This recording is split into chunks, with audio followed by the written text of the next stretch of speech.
रात 3 बजे एक फ़ोन मेरे पास था कि उसके पिताजी एम्बुलेंस में हैं और अगर उन्हें भर्ती नहीं किया तो उनकी मौत हो जाएगी। रोज़ा रखने के बाद अगर मैं सिर्फ 1 घंटा सो रही हूँ तो इसलिए ताकि किसी को अपने को न खोना पड़े। अगर हमारी 5 मिनट की मेहनत से जैसे मैं काम कर रही हूँ, हम कितने लोगों की जान बचा सकते हैं। कई कोरोना पीड़ित ऐसे हैं जिनके सामने मेरे सामने जिनकी मृत्यु हुई है, उनकी पार्थिव शरीर को मैंने हाथ लगाया है। क्या ये राजनीति है? ये जिस तरीके से लोग भटक रहे हैं, इनके फ़ोन उठाना, इनको जवाब देना, इनके लिए व्यवस्था करवाना, क्या ये राजनीति है? मैं ऑक्सीजन देने से कैसे ऑक्सीजन रोक सकती हूँ जब मैं लड़ाई इसलिए लड़ रही हूँ कि सबको ऑक्सीजन दो, सबको ऑक्सीजन दो। मेरा ये कहना कि ये जो प्लांट यहाँ पर उज्जैन में है, अगर उज्जैन में कमी पड़ रही है, लोग मर रहे हैं, तो हर जगह पर नेता हैं, हर जगह पे अपनी व्यवस्था है, हर इंसान अपने लिए आवाज़ उठाएगा। अगर मैंने पहली आवाज़ उज्जैन के लिए उठाई है तो क्या ये मेरा गुनाह है? मुझ पर केस दर्ज हुए इसलिए मुझे कोई तकलीफ या डर नहीं है, लेकिन अगर मैं लोगों के लिए लड़ने चले जाऊं तो मुझे कहा जाए कि मैं डॉक्टर से अभद्रता कर रही हूं। अगर मैं ऑक्सीजन प्लांट जाकर ये कहूं कि सबको ऑक्सीजन दो, सबको ऑक्सीजन दो, तो मुझ पर 188 और 353 धाराओं में प्रकरण दर्ज किया जाए। भाजपा का जनसंपर्क विभाग ये खबर निकाले कि मैंने ऑक्सीजन को रोका, तो ये जो फोन है ये क्या है? ये अस्सलाम वालेकुम, नमस्कार। सारा घटनाक्रम आपके सामने है। रात शायद 2 से 3 बजे भी मेरे पास जिस किसी का फ़ोन आया था वो आखिरी फ़ोन भी बेड के लिए था और ऑक्सीजन के लिए था। मेरी गिरफ्तारी के 2 घंटे पहले भी मैं ऑक्सीजन और बेड के लिए ही काम कर रही थी। सहरी करने के कुछ समय बाद ही पुलिस घर पर आती है और मुझे इस तरीके से ले जाया जाता है जैसे कि मैं एक बहुत ही बड़ी अपराधी हूँ। सारा घटनाक्रम आपके सामने है कि रोज मेरी लड़ाई ऑक्सीजन देने को लेकर है। आश्चर्य की बात है कि 2 दिन पुरानी घटना पर पहले तो मेरी गिरफ्तारी कर ली जाती है और बाद में जनसंपर्क विभाग द्वारा एक प्रेस नोट जारी किया जाता है जिसमें मुझ पर ये आरोप लगाए जाते हैं कि मैंने ऑक्सीजन प्लांट पहुंचकर 2 घंटे तक ऑक्सीजन को बाधित किया और मैंने ऑक्सीजन जो देवास और दूसरी जगह पहुंचनी थी उसमें विलंब मेरी वजह से हुआ है। इसके पहले 2 दिन के अखबार छप चुके हैं। इस विलंब की जानकारी या इस अवरोध की जानकारी उन अखबारों में नहीं दी गई। पहले मेरी गिरफ्तारी कर ली गई और बाद में प्रेस नोट जारी किया जा रहा है। ये बात मुझे समझ में नहीं आ रही है। जब भी मैं लोगों के हक की आवाज लड़ने आती हूं तो ये कहा जा रहा है कि मैंने डॉक्टर के साथ बदतमीजी की। किसी भी डॉक्टर का मेरे खिलाफ एक वीडियो भी जारी नहीं हुआ जहां पर डॉक्टर ये कह रहे हो कि नूरी खान ने हमसे बदतमीजी या बदसलूकी की, लेकिन सरकार ऐसा कहती है कि मैंने डॉक्टर के साथ बदतमीजी की।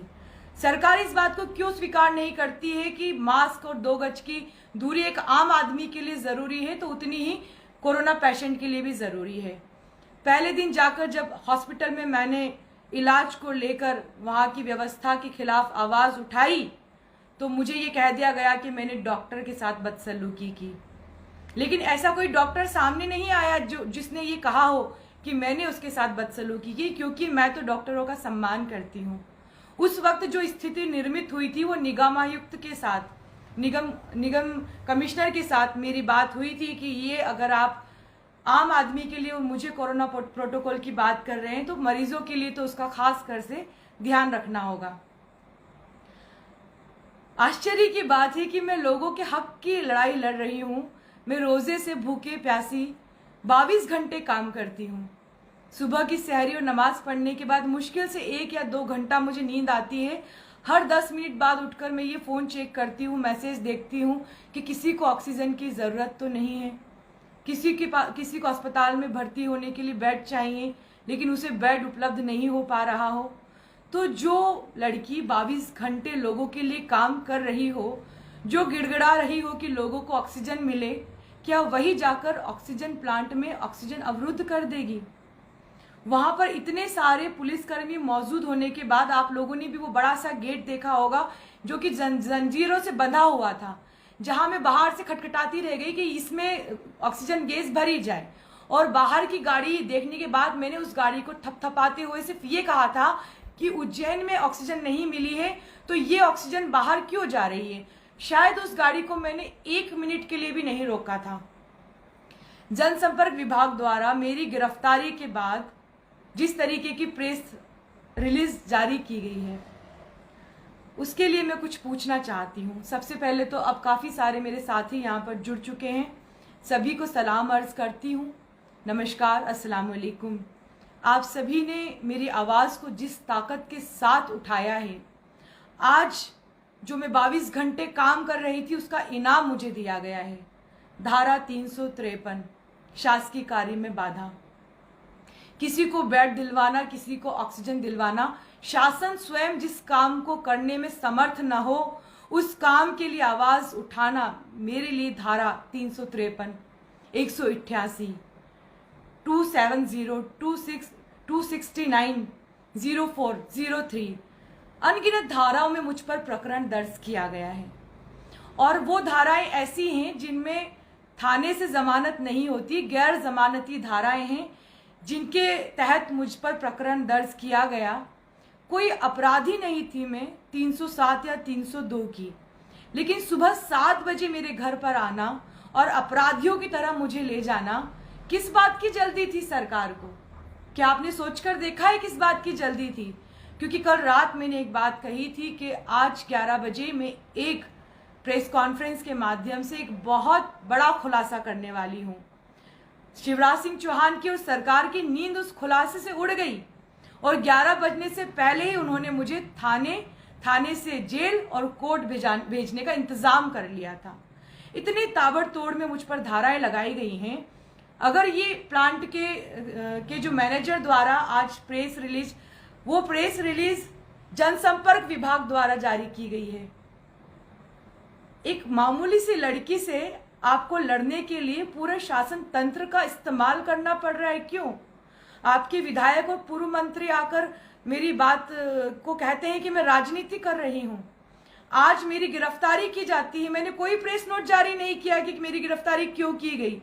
मुझे कोई परवाह नहीं कि आप मुझ पर कितनी धाराएं दर्ज करते हैं, लेकिन जनसंपर्क विभाग द्वारा एक प्रेस नोट जारी किया गया है। उसमें ये लिखा है कि मैंने ऑक्सीजन प्लांट जाकर ऑक्सीजन का जो काम था उसे अवरुद्ध किया है और आधे घंटे उसको देर किया है। जहां पर ऑक्सीजन पहुंचनी थी वहां पर मेरी वजह से 2 घंटे ऑक्सीजन लेट पहुंची है। जिस वक्त मैं वहां पर अपनी बात कर रही थी मैं लाइव थी और अंदर ऑक्सीजन भरने का काम चल रहा था। अगर वहां के सीसीटीवी फुटेज देखे जाएंगे तो झूठी मैं नहीं बल्कि सरकार साबित होगी। लेकिन सरकार को अभी नवरात्रि गई है, रमजान का महीना है, मैं भूखे प्यासे हूं, मैं झूठ नहीं बोलूंगी। सरकार एक औरत से लड़ने के लिए हर हथकंडा अपना रही है। आपको ऐसा लगता है कि मैं डर जाऊंगी तो ये आपकी गलतफहमी है। शिवराज सिंह चौहान जी, मैं आपसे स्पष्ट तरीके से कह देना चाहती हूँ। तो जिस खुलासे के डर से आज मुझे जेल भेजने का इंतजाम किया था, कल 12 बजे कांग्रेस कमेटी के दफ्तर जाकर वो खुलासा मैं जरूर करूंगी। आज मैं सबसे पहले तो अपने नेता आदरणीय श्री कमलनाथ जी को बहुत बहुत धन्यवाद देना चाहूंगी कि मेरे जैसी साधारण से कार्यकर्ता की लड़ाई उन्होंने भोपाल में बैठकर पूरे पुरजोर तरीके से की और धारा 353 होने के बाद भी सरकार को मुंह की खानी पड़ी, क्योंकि इस धारा में थाने से नहीं छोड़ा जाता है। अगर मैं गलत होती, सरकार को पता था कि नूरी खान गलत नहीं है, इसलिए धारा 353 लगने के बाद भी वहां से मेरी रिहाई हुई है। इस रिहाई के लिए मैं आदरणीय श्री कमलनाथ जी का धन्यवाद देना चाहती हूँ। उसके बाद में हमारे विधायक महेश परमार जी, जो लगातार कोरोना संक्रमण की स्थिति में सेवा का कार्य कर रहे हैं, जिस तरीके से उन्होंने अपने मित्र अजीत सिंह और विनू कुशवाहा, सुरेंद्र मरमट, आरिफ अली, इन सारे लोगों ने जाकर थाने पर जाकर जिस तरीके से दबाव बनाया और अपनी बात रखी, मैं पूरी की पूरी उज्जैन की कांग्रेस को और खासकर विधायक महेश परमार जी को धन्यवाद देना चाहती हूं कि इस लड़ाई को आकर उन्होंने मेरे साथ लड़ा और मेरी आवाज को बुलंद किया। सोशल मीडिया पर मेरे जितने साथी हैं, मेरे पास आपके लिए अल्फाज नहीं हैं। मेरे इन कामों को आप देख रहे थे और जिस तरीके से आज आपने मेरे लिए आवाज़ उठाई है, उसी का नतीजा है कि आज मुझे जेल की बजाय मैं आपके सामने फिर से मुखातिब हो पा रही हूँ। बड़ी तकलीफ हुई मुझे सुबह, जब मैं सहरे के बाद सो भी नहीं पाई और मुझे सीधे जेल में ले जाकर मुझे सीधे थाने में ले जाकर बैठा दिया गया, घंटों बैठा दिया गया। मेरे मोबाइल मुझसे ले लिए गए ताकि मैं किसी से संपर्क भी ना कर सकूं। लेकिन मैं पूछना चाहती हूं कि एक औरत से लड़ने के लिए आपको इतनी सारी धाराओं की जरूरत महसूस हो रही है। महामारी एक्ट तो आपको जो चुनाव चल रहे थे वहां पर रैली कर रहे बड़े बड़े नेताओं के खिलाफ लगाना चाहिए था, लेकिन 22 घंटों में से जो लोग मुझे फोन करते हैं, जिनके मैंने काम करे हैं, यहाँ पर मेरे साथ ऑनलाइन हैं। हो सकता है कि मेरे पास 1000 फोन आते हों और मैं सिर्फ 100 लोगों का काम कर पाती हूँ, लेकिन मेरी आवाज़ अगर उन 100 लोगों तक जा रही है तो आप इस बात को महसूस कर पाएंगे कि जब अपना कोई अस्पताल के बाहर एम्बुलेंस में पड़ा हो, रात 2 बजे मेरे पास फ़ोन आए कि मेरे पिताजी की पल्स 70 है और उन्हें अस्पताल में भर्ती नहीं किया जा रहा, और मैं 2 बजे भी रात फ़ोन उठाकर ये जद्दोजहद करती रहूं कि उनका अस्पताल में उन्हें भर्ती कर लिया जाए। तो किसी अपने को खोने का दर्द एक अपना ही जान सकता है। ये सब कहते हैं कि मैं राजनीति कर रही हूँ, ऐसी राजनीति आप करके दिखाएंगे? आइए मैदान में। आपके हाथ किसने पकड़े हैं? अगर मैं राजनीति कर रही हूँ तो मैं राजनीतिक खिदमत और सेवा की दृष्टि से कर रही हूँ। मैं अपनी जान जोखिम में डालकर अगर राजनीति कर रही हूँ तो ऐसी राजनीति आप भी कर कर बताइए, जहां पर इतनी भयंकर महामारी फैली हो और संक्रमण के किसी डर के बिना मैं लोगों की आवाज बनने की कोशिश कर रही हूँ। एक अस्पताल के बाहर एक बेटी या एक बेटा, एक पिता या पत्नी, अगर वो अपनी आवाज नहीं उठा पा रहे हैं तो आज उनकी आवाज उठाकर मैं आपके सामने खड़ी हूँ। मैं विपक्ष की भूमिका ही नहीं निभा रही, बल्कि एक आम आदमी की आवाज उठाने की कोशिश कर रही हूँ। और उस आवाज को इतनी धाराओं के साथ सरकार ने दबाने की आज कोशिश की है। और जनसंपर्क विभाग द्वारा जो प्रेस नोट जारी किया गया है, हो सकता है कल के अखबार में मेरी गिरफ्तारी की खबर नहीं, बल्कि ये खबर आएगी कि मैंने ऑक्सीजन को रोका था, इसलिए मुझ पर ये धाराएं लगी हैं। आपके अखबार, आपकी सरकार, आपके सारे शस्त्र आपको मुबारक। आप दिखाइए जितना झूठ आप दिखा सकते हैं, लेकिन ये सच की लड़ाई, ईमान की लड़ाई, रमजान का महीना है। मैं बार बार एक बात बोलूंगी कि आप कोशिश करके देखिए कि 22 घंटे कौन काम कर सकता है। मैं नेता बनने के लिए या चुनाव लड़ने के लिए ये काम नहीं कर रही हूं। मैं साफ तरीके से कह देना चाहती हूं कि इसके पीछे मेरा मकसद राजनीति नहीं है, लेकिन जो लोग मेरे साथ राजनीति कर रहे हैं उन्हें चेतावनी दे देना चाहती हूं। उन्हें पता नहीं है कि नूरी खान ने कितने लोगों की मदद की है, कितने लोगों के आंसू पोंछे हैं, और आज उन लोगों की दुआएं मेरे साथ हैं। रोक पाओगे आप उन दुआओं का काफिला? 22 घंटे काम करना मेरी औकात नहीं है। ये काम मुझसे जो ले रहा है वो अदृश्य शक्ति है, अल्लाह की ताकत है, ईश्वर की ताकत है कि मैं 22 घंटे काम कर रही हूँ। ये काम मैं करती रहूंगी। कल 12 बजे प्रेस कॉन्फ्रेंस उज्जैन की शहर कांग्रेस कमेटी में, उज्जैन शहर और जिले के सभी वरिष्ठ कांग्रेसी नेताओं के साथ बैठकर खुलासा भी करूंगी, अपनी पूरी बात भी रखूंगी। आप लोगों का बहुत बहुत शुक्र अदा करती हूँ कि जिस तरीके से मुझे ले जाया गया था, 15 दिन की पूरी प्लानिंग थी कि 15 दिन से पहले मुझे नहीं छोड़ा जाएगा, लेकिन मुझे छोड़ा गया है। इसका मतलब आप समझिए कि मैं सही हूं और वो गलत हैं।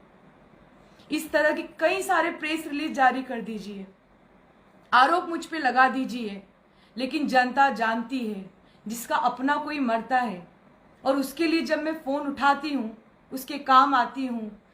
आज किसी और का नंबर है, कल मेरा भी नंबर हो सकता है। ऐसे में सही बात को सबके सामने लाना और हक की आवाज़ उठाना अगर मेरा गुनाह है तो ये गुनाह मैं बार बार करने के लिए तैयार हूँ।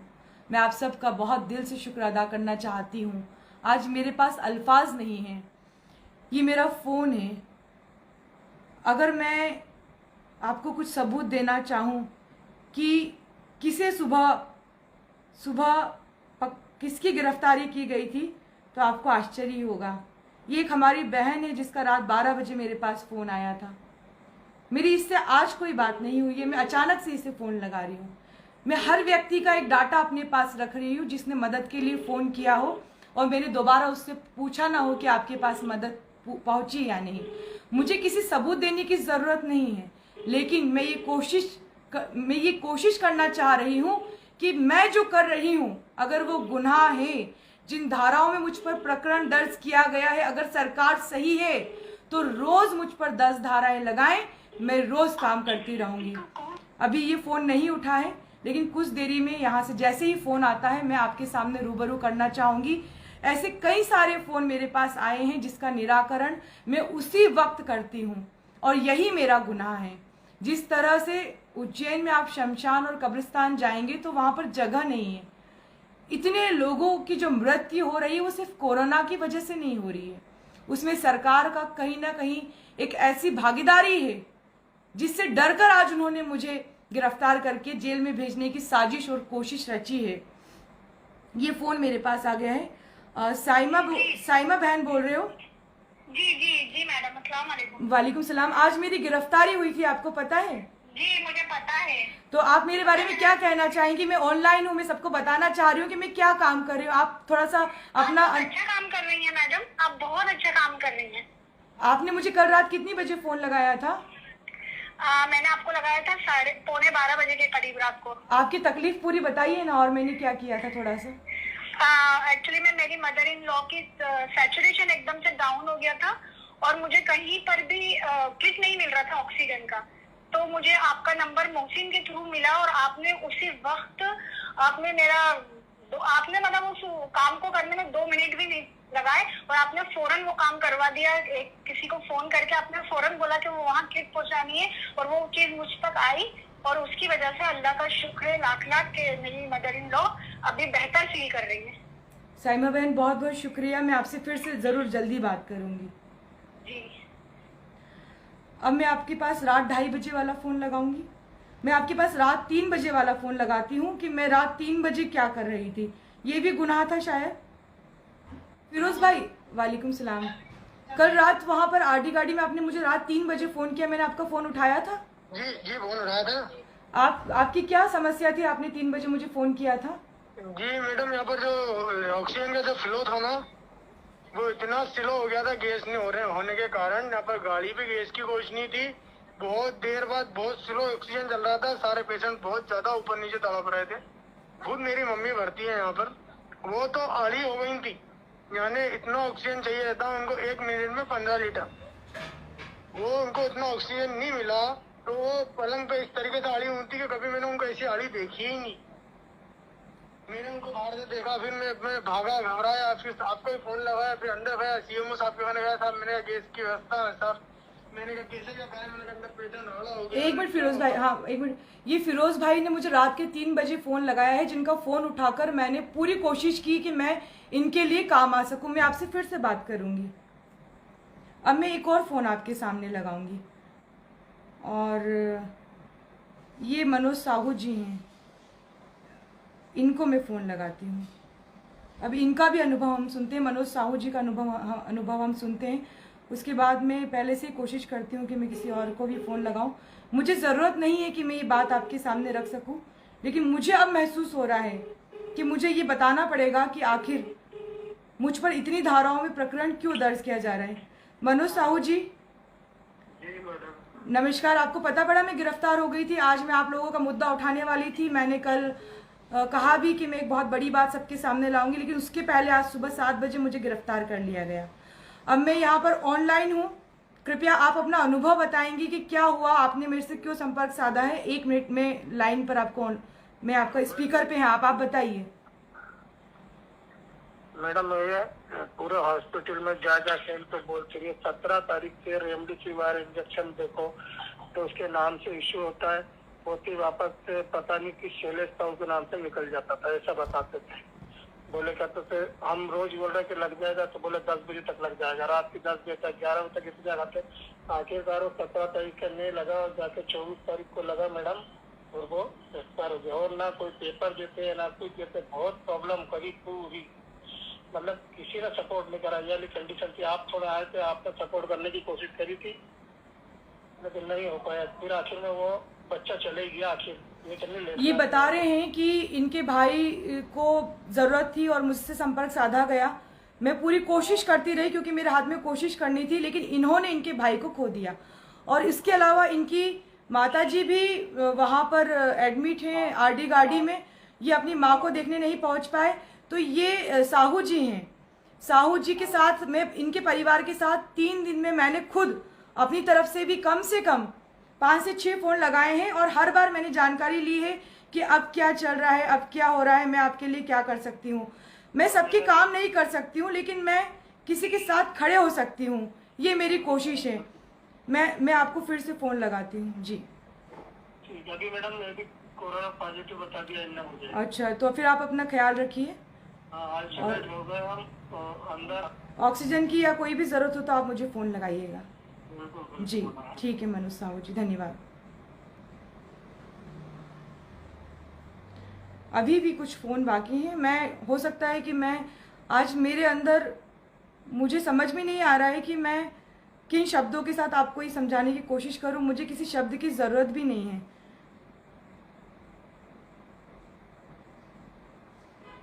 अब हम इनको फ़ोन लगाएंगे। ये राघव जी थे, इनका फ़ोन मेरे, ये राघव जी हैं। आप ये मत सोचिए कि मैं किसी धर्म, जाति या भाषा को देखकर किसी की मदद करती हूँ। मैं मदद इंसानियत की करती हूँ, इसीलिए आज मुझ पर इतनी धाराएं लगी हैं। राघव जी नमस्कार, नूरी खान बोल रही हूँ। आज मेरी गिरफ्तारी हुई थी क्योंकि मैं आप लोगों के फ़ोन उठाती हूँ, मैं काम करने की कोशिश कर रही हूँ। आप ऑनलाइन हैं, क्या आप अनुभव साझा करेंगे कि मैंने आपका फ़ोन उठाया था या आपसे बात करने की कोशिश की थी? यानी एक बार आप अपनी बात कीजिए। नहीं, एक्चुअली ऐसा हुआ था कि मैं पिछले 12 बजे से लेकर के हॉस्पिटल्स के लिए ऑक्सीजन के लिए परेशान हो रहा था, और उसके बाद मैंने हर किसी को कॉल किया, सारे हॉस्पिटल्स में कॉल किया, और मैम जो है वो सिर्फ उसे अरेंज करवा रहे थे। मैंने सभी को, मतलब सांसदों को, विधायकों को, सभी को कॉल कर लिया। किसी पार्टी मेंबर ने, रूलिंग पार्टी मेंबर ने, कहीं से भी मैं रिस्पॉन्स दिया। पहला जो रिस्पॉन्स मेरे को सही मिला वो इनकी तरफ से मिला। इन्होंने कोई मुझे कॉल नहीं किया। मुझे इनका नंबर कैसे मिला, कहाँ से मिला, ये मैं जानता हूँ। और ये ही एक ऐसी थी जिन्होंने प्रॉपर रिस्पॉन्स दिया और मेरा काम किया। राघव जी शुक्रिया, मैं आपसे फिर बात करती हूँ। मैं ये मेरे फ़ोन बुक में शायद मैं ऐसे 1000 लोगों से आपकी बात करवा पाऊंगी जिनका मैं फ़ोन उठाती हूँ और जिनके लिए मैं काम करने की कोशिश करती हूँ।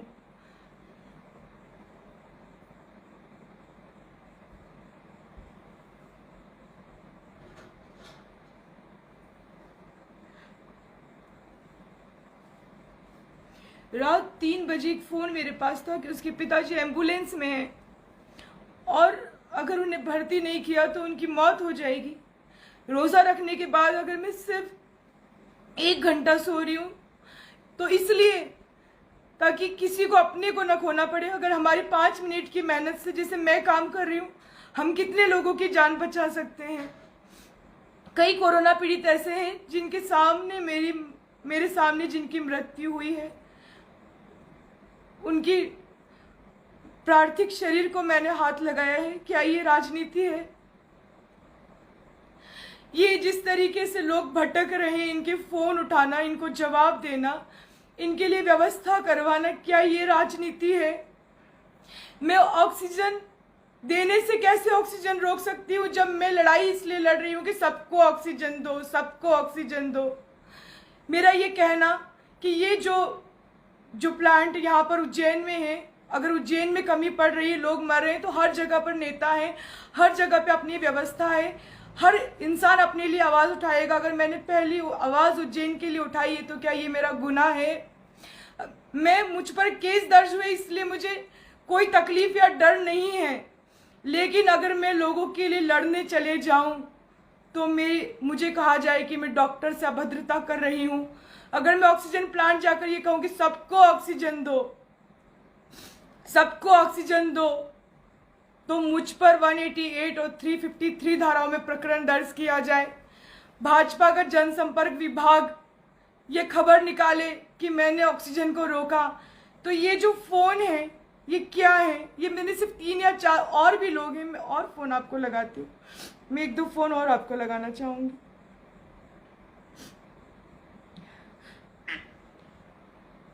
मैं विधायक या सांसद या मंत्री नहीं हूं। एक आम औरत को अगर कोई फोन लगा रहा है तो वो आखिरी उम्मीद के रूप में लगा रहा है। जब इंसान सब तरफ भटक लेता है, उसे कोई कहता है कि तुम एक काम करो, नूरी खान को फोन लगा, वो तुम्हारा काम करेगी, तो उस आखिरी उम्मीद के रूप में मुझे फोन लगाता है। उन लोगों की तकलीफ देखकर जब मैं जाती हूँ अपनी बात रखने, सरकार की असली हकीकत दिखाने, तो मुझ पे धाराएं लगाई जाती हैं। कितनी धाराएं मुझ पे लगा लो, ये मैंने कुछ उदाहरण आपके सामने रखे हैं। अगर मैं गुनहगार हूँ तो आप सब भी मुझे माफ कीजिएगा, लेकिन ये राजनीति नहीं है, ये सेवा है जिसे मैं अपनी अंतिम सांस तक करती रहूंगी। और मरने से पहले मेरे दिल में सुकून रहेगा कि मैं लोगों की खिदमत करते हुए मरी हूँ, ना कि ये कि मैं राजनीति करते हुए मरी हूँ। तो कृपया करके इस संक्रमण के दौर में गंदी राजनीति ना करें। मुझ पे धाराएं लगी हैं, मुझे जेल ले जाए, मुझे घसीटे, मुझे मारे, मुझे कुछ भी करे, ये सरकार मुझ पे और प्रकरण लगाने वाली है, मुझे फंसाने की कोशिश करने वाली है, लेकिन मैं डरने वाली नहीं हूं। मैं लोगों के लिए लड़ती रहूंगी। धन्यवाद, जय हिंद। और आप सबका बहुत बहुत शुक्रिया मेरा साथ देने के लिए। धन्यवाद।